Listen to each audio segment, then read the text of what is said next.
பெரும் ஜோதி தனிப்பெருங்கருணை. உலகெங்கும் இருக்கும் என் சகோதர சகோதரிகளே, ஒரு சித்தர் ஒழிவில் ஒடுக்கும் என்றதிலிருந்து ஒரு பாடலை நாம் இன்று சிந்திக்கிறோம். பழக்கம் கொடியது பார் பாறையினும் கோழி கிழிக்கும் பொலியை கிளறும் விழித்து குருடர்க்கு ஒளி பகை ஆயு கூசி கோல் போடார் அருளை பகுக்கும் ஆன்மா என்று சொல்லுகிறது. இந்த உலகத்தில் பலகாலமாக தொன்று தொட்டு வந்திருக்கக்கூடிய பழக்கம் அறியாமை. அதை கைவிடாதனால் ஏற்படுகின்ற பழக்கம் கொடியது என்கிறார் இந்த ஒழிலொடுக்கம் ஞானியர்.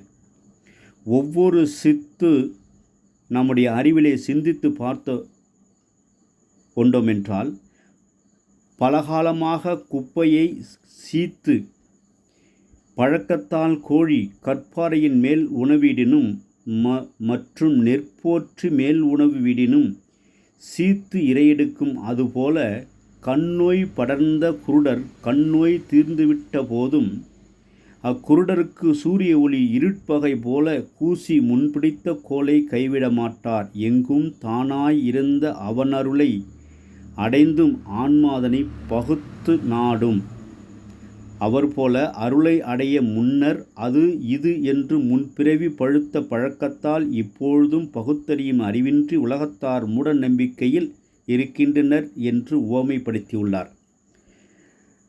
அருமை சகோதர சகோதரிகளே, நாம் இன்று வாழ்ந்து கொண்டிருக்கக்கூடிய வாழ்க்கையானது நம்முடைய பழக்கத்தினாலேயே வாழ்ந்து கொண்டிருக்கின்றோம். பிறருடைய தூண்டுதலாலேயே, பிறருடைய சொல்லுக்கு ஆடுகின்ற மகுடி எடுத்தவன் மகுடியால் ஆடுகின்ற பாம்பை போல இந்த மனதை ஆட்டி படைக்கின்றோம். ஆக நாம் உண்மையாக வாழ்க்கையில் வாழ வேண்டுமென்றால் உங்களை நீங்கள் உணர்ந்து கொள்ள வேண்டும். உங்கள் மனதை நீங்கள் உணர்ந்து கொள்ள வேண்டும்.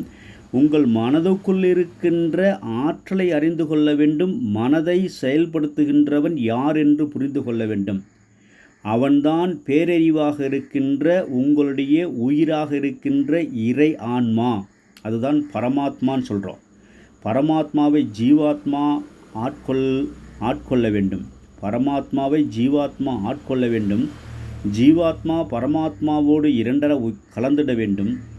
ஜீவாத்மா பரமாத்மாவுடைய திருவடியை பற்றி கொள்ள வேண்டும். மனதை பற்றி அறிந்து கொள்ள வேண்டும். எது நம் இந்த உடலுக்கும் இந்த உலகார்க்கும் தேவை என்பதை புரிந்து கொண்டு அதன்படி வாழ வேண்டுமே ஒழிய மூட பழக்க வழக்கங்களாலும் பிறர் மனம் தூண்டுதலாலும் நம் வாழ்க்கையை சீரழித்து கொள்ள வேண்டாம் என்று சிந்திக்கின்றோம்.